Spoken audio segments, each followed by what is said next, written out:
এই শ্লোকে ভগবান শ্রীকৃষ্ণ অর্জুনকে কর্মত্যাগ ও কর্মযোগের মধ্যকার সূক্ষ্ম পার্থক্য এবং তাদের পারস্পরিক নির্ভরশীলতা বুঝিয়ে বলেছেন। শ্লোকটি হল সন্ন্যাসস্তু মহাবাহ দুঃখ মাপ্তুম যোগতঃ যোগযুক্ত মুনি ব্রহ্ম নচিরেনাধিগচ্ছতি। এই চরণে মহাবাহু সম্বোধনের মাধ্যমে অর্জুনকে তার বীরত্ব ও কর্মক্ষমতার কথা স্মরণ করিয়ে দেওয়া হয়েছে। শ্লোকটির সরলার্থ বিচার করলে দেখা যায় যে ভক্তিযুক্ত কর্ম বা কর্মযোগ ব্যতিরেকে কেবল কর্মত্যাগ রূপ সন্ন্যাস গ্রহণ করা অত্যন্ত দুঃখজনক এবং কষ্টসাধ্য।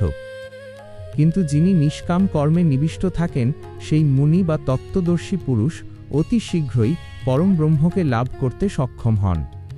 এই শ্লোকের গূঢ় তাৎপর্য অনুধাবন করতে হলে আমাদের সন্ন্যাস ও কর্মযোগের প্রকৃত সংজ্ঞা বুঝতে হবে। সাধারণ দৃষ্টিতে সন্ন্যাস বলতে আমরা ঘরবাড়ি ত্যাগ করে অরণ্যে গমন বা বাহ্যিক ক্রিয়াকর্ম বর্জন করাকে বুঝি। কিন্তু গীতায় শ্রীকৃষ্ণ স্পষ্টভাবে জানিয়েছেন যে হৃদয়ে আসক্তি বজায় রেখে বাহ্যিক কর্মত্যাগ কেবল কপটতা ছাড়া আর কিছু নয়। কর্মের প্রতি মমতা এবং ফলের প্রতি আকাঙ্ক্ষা না থাকলে তবেই সন্ন্যাস সার্থক হয়।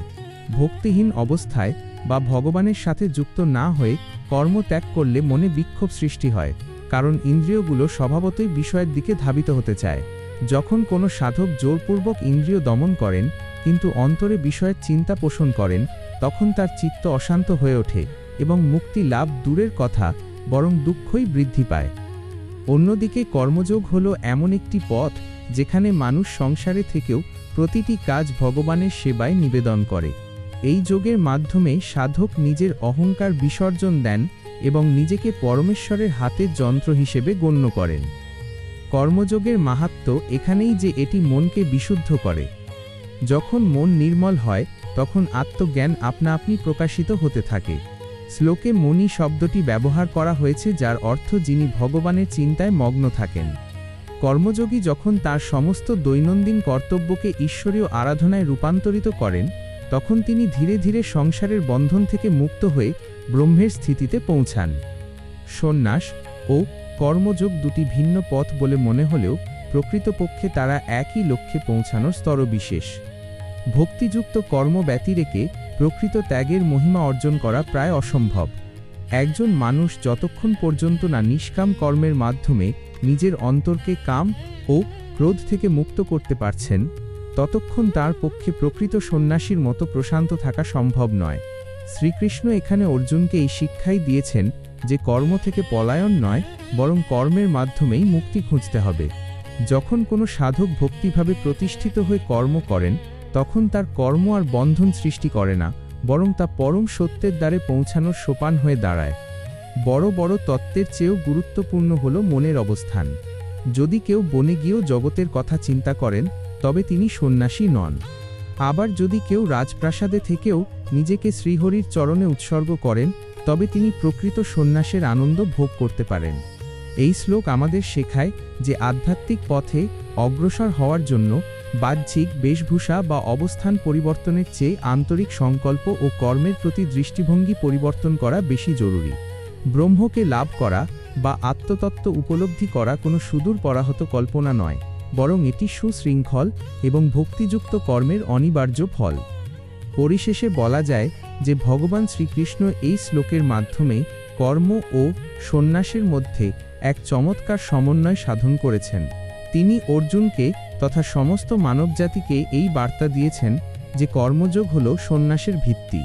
ভিত্তিহীন অট্টালিকা যেমন ধসে পড়ে, তেমনি কর্মযোগ ছাড়া সন্ন্যাস গ্রহণ করলে আধ্যাত্মিক পতন নিশ্চিত। কিন্তু যিনি কর্মের স্রোতে ভাসমান থেকেও হৃদয়ে গোবিন্দের নাম জপ করেন এবং নিষ্কামভাবে পরহিতে নিজেকে নিয়োজিত করেন, তিনি কোনো প্রকার ক্লেশ ছাড়াই ভগবানের স্বরূপ আস্বাদন করতে পারেন। এই পরম জ্ঞানী সাধককে মায়া ও মোহের অন্ধকার থেকে সরিয়ে নিয়ে যায় শাশ্বত শান্তির অভিমুখে। একজন আদর্শ কর্মযোগীর চারিত্রিক বৈশিষ্ট্য এবং তার আধ্যাত্মিক উপলব্ধির এক অনন্য দলিল। এই শ্লোকে ভগবান শ্রীকৃষ্ণ অত্যন্ত নিপুণভাবে বর্ণনা করেছেন কিভাবে একজন সাধক কর্মের গোলক ধাঁধায় থেকেও সম্পূর্ণ নির্লিপ্ত থাকতে পারেন। শ্লোকটি হল যোগযুক্ত বিশুদ্ধাত্মা বিজিতাত্মা জিতেন্দ্রিয়ঃ সর্বভূতাত্মভূতাত্মা কুর্বণ্যপি ন লিপ্যতে। এই শ্লোকের চরণে চরণে লুকিয়ে আছে আত্মিক উন্নতির সোপান, যা অতিক্রম করলে মানুষ জগতের মায়াজাল ছিন্ন করে পরম সত্যের স্বাদ পেতে পারে। এখানে যোগযুক্ত শব্দটির বিশেষ গুরুত্ব রয়েছে, কারণ এটি সেই ব্যক্তিকে নির্দেশ করে যিনি নিরন্তর পরমেশ্বরের চিন্তায় মগ্ন থেকে নিজের কর্তব্য পালন করেন। তাৎপর্য বিশ্লেষণ করলে দেখা যায় যে একজন প্রকৃত যোগীর প্রথম এবং প্রধান গুণ হল তার অন্তরের পবিত্রতা। শ্লোকে ব্যবহৃত বিশুদ্ধাত্মা শব্দটি দিয়ে সেই নির্মল চিত্তের কথাই বলা হয়েছে, যা কাম ও ক্রোধের কালিমা থেকে মুক্ত। সাধারণ মানুষ যখন কোনো কাজ করে তখন তার পেছনে ব্যক্তিগত স্বার্থ বা ফলের আশা লুকিয়ে থাকে, যা মনকে কলুষিত করে। কিন্তু যোগযুক্ত পুরুষ যখন কর্ম করেন তখন তার হৃদয়ে কেবল ভগবানের প্রীতি অর্জনের বাসনা থাকে। এই নিঃস্বার্থ ভাবনাই তার আত্মাকে দর্পণের মতো স্বচ্ছ করে তোলে, যেখানে পরমাত্মার প্রতিচ্ছবি স্পষ্টভাবে প্রতিফলিত হয়। আত্মশুদ্ধি ছাড়া আধ্যাত্মিক পথে অগ্রসর হওয়া অসম্ভব, কারণ মলিন দর্পণে যেমন নিজের মুখ দেখা যায় না, তেমনি অশান্ত ও অশুদ্ধ মনে ঈশ্বরের উপলব্ধি ঘটে না। এরপর বিজিতাত্মা এবং জিতেন্দ্রীয় শব্দ দুটির মাধ্যমে আত্মসংযমের গভীর তত্ত্ব প্রকাশ করা হয়েছে। বিজিতাত্মা অর্থাৎ যিনি নিজের মনকে জয় করেছেন, এবং জিতেন্দ্রীয় অর্থাৎ যার পঞ্চেন্দ্রিয় নিজের বশে রয়েছে। মানুষের মনের ধর্ম হল চঞ্চলতা এবং ইন্দ্রিয়গুলোর ধর্ম হল বাইরের রূপ ও রসের প্রতি ধাবিত হওয়া। যে ব্যক্তি নিজের মন ও ইন্দ্রিয়কে শাসন করতে পারেন না, তিনি বারবার সংসারের মোহে আবদ্ধ হয়ে পড়েন। কিন্তু গীতার এই শ্লোক আমাদের শেখায় যে কর্মযোগী তার বুদ্ধির প্রখরতা দিয়ে মনকে স্থির করেন এবং ইন্দ্রিয়গুলোকে সঠিক পথে পরিচালিত করেন। তিনি যখন আহার করেন বা কোনো কাজ করেন তখন তা লালসার বশবর্তী হয়ে নয়, বরং শরীর ও আত্মার রক্ষার প্রয়োজনে এবং ভগবানের নির্দেশে করেন। এই অসাধারণ সংযমই তাকে সাধারণ মানুষের থেকে আলাদা করে এক দিব্য উচ্চতায় নিয়ে যায়। শ্লোকটির সবচেয়ে মরমী অংশ হল সর্বভূতাত্মভূতাত্মা শব্দবন্ধটি। এর অর্থ হল যিনি সমস্ত প্রাণীর অন্তরাত্মার সঙ্গে নিজের আত্মার একত্ব অনুভব করেন। এটি এক অদ্বৈত অনুভূতির কথা বলে, যেখানে বিভেদ বা পার্থক্যের কোনো স্থান নেই। একজন তত্ত্বদর্শী যোগী বুঝতে পারেন যে তার নিজের মধ্যে যে পরমাত্মা বিরাজ করছেন, ঠিক সেই একই পরমাত্মা ক্ষুদ্রতম পতঙ্গ থেকে শুরু করে বিশাল মহাবিশ্বের প্রতিটি কণিকায় বিদ্যমান। এই অখণ্ড চেতনার ফলে তার হৃদয়ে শত্রু বা মিত্রের ভেদাভেদ মুছে যায়। তিনি তখন অন্যের দুঃখকে নিজের দুঃখ এবং অন্যের সুখকে নিজের সুখ বলে মনে করেন। এই সর্বজনীন প্রেম ও করুণাই হল যোগের চরম সার্থকতা। যখন কেউ সমগ্র সৃষ্টির মধ্যে নিজেকে এবং নিজের মধ্যে সমগ্র সৃষ্টিকে দেখতে পান, তখন তার পক্ষে কারো ক্ষতি করা বা কারো প্রতি ঘৃণা পোষণ করা অসম্ভব হয়ে পড়ে। শ্লোকটির শেষাংশে বলা হয়েছে, কুর্বণ্যপি ন লিপ্যতে, অর্থাৎ এমন মহাত্মা নিরন্তর কর্মে লিপ্ত থেকেও তাতে আবদ্ধ হন না। এটি এক বিস্ময়কর সত্য যা আমাদের কর্মফলের ভয় থেকে মুক্তি দেয়। সাধারণত আমরা যা কিছু করি তার ভালো বা মন্দ ফল আমাদের ভোগ করতে হয়, যা জন্মান্তরের কারণ হয়ে দাঁড়ায়। কিন্তু যিনি যোগযুক্ত এবং যার চিত্ত বিশুদ্ধ, তিনি কর্মের কর্তা হিসেবে নিজেকে দাবি করেন না। তিনি জানেন যে গুণসমূহ গুণের মধ্যেই কাজ করছে এবং তিনি কেবল একজন সাক্ষী মাত্র। যেহেতু তার কোনো ব্যক্তিগত আকাঙ্ক্ষা নেই এবং তিনি নিজেকে পরমেশ্বরের দাস মনে করেন, তাই আগুনের শিখা যেমন পদ্মপাতার জলকে স্পর্শ করতে পারে না, তেমনি জগতের কোনো কর্মফল তাকে স্পর্শ করতে পারে না।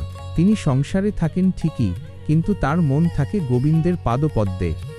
এই শ্লোকের শিক্ষা আধুনিক জীবনের প্রেক্ষাপটেও অত্যন্ত প্রাসঙ্গিক। আমরা প্রায়শই কাজের চাপে এবং ফলের চিন্তায় অবসাদগ্রস্ত হয়ে পড়ি। কিন্তু শ্রীকৃষ্ণের এই উপদেশ আমাদের মনে করিয়ে দেয় যে কর্ম ত্যাগ করা মুক্তির পথ নয়, বরং কর্মের প্রতি আসক্তি ত্যাগ করাই হল প্রকৃত সন্ন্যাস। যখন আমরা প্রতিটি কাজকে সেবার মানসিকতা নিয়ে করি এবং জীবে দয়া প্রদর্শন করি, তখন আমাদের চারপাশের পরিবেশ আনন্দময় হয়ে ওঠে।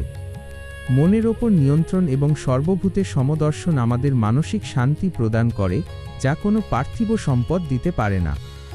সুতরাং কর্মযোগী হওয়ার অর্থ হল নিজের দক্ষতা বৃদ্ধি করা এবং সেই দক্ষতাকে জগতের কল্যাণে নিয়োগ করা।